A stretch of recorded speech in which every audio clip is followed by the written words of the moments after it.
With the New World Open Beta released, we have many changes made to the game. I won't mention any bug fixes or game fixes that should be obvious. Let's talk about the major changes. There have been improved spawn rates and quests that have been adjusted so that when there's too many people getting stuck on the same quest, all getting blocked and bottlenecked, quests like the hunting deer as an example, has been fixed so that the animals or the deer or things will spawn a lot more frequently, and it also won't give players the same quests at the same time, so that kind of like spreads them out a little in different areas. Enemies above level 50 have their damage slowly increased by up to 25% as they reach level 65. Enemies above level 30, however, have their health slowly increased by up to 15% as they reach level 66. So NPCs and AI will be a little bit stronger in general from the later game onwards. Open world elites and bosses have been brought in line with expedition difficulty, making them have much more health and deal much more damage. Expeditions as well will be a little bit harder as enemies will do a tiny little bit more damage. PvP scaling has been reduced. A higher level player will now have an advantage over a lower level player in damage. The Constitution attribute has been nerfed so that the 250 threshold of bonus damage reduction is now at 60% reduction instead of 80%, making tank players a little bit weaker to attacks. The Warhammer has had a small damage nerf, the Sword and Shield has been adjusted to make tanking a bit more engaging, Lifestaff had slight changes, a little bit of a nerf, but not really. Hatchet had a big nerf to the Berserk effect, the escape mode was nerfed to be a lot more limiting. The Great Axe suffered probably the biggest nerf, bringing it on par with most of the other weapons in terms of damage.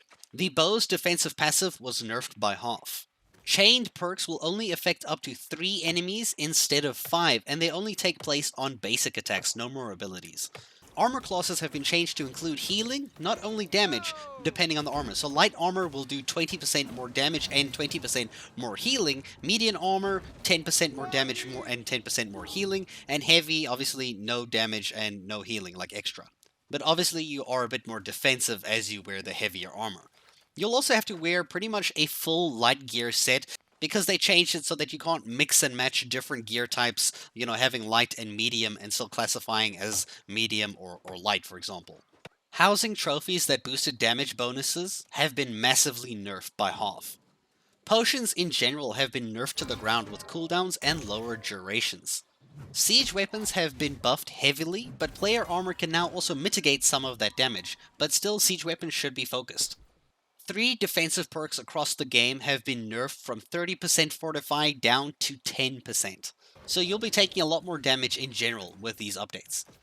Health potions and regeneration potions will heal you for much more, so that's great. Endurance potions have been removed from the game entirely. Traps and kegs will have a shared deployment up to 15 limit in wars and invasions to stop players from exploiting them for damage. You can now swim instead of walking on the ocean floor. I'm actually going to miss that one. Town Project's experience gain has been massively nerfed by quest type between 25 to 50% lower experience gain. So you're going to have to kind of just do everything else for experience now. Leveling up to 50 will take a lot less experience than before, so you shouldn't struggle to reach a mid-game. Expeditions bosses have increased drops for named items. Tier 4 and Tier 5 faction gear has been slightly nerfed in gear score, but not enough to make a big difference though. Amber Gems will no longer provide a massive damage increase to Lifestaff's players' secondary weapons. They won't be so strong anymore. That's mainly because they want you to play as a healer, or, have to actually invest in another stat to get a different damage out of another weapon.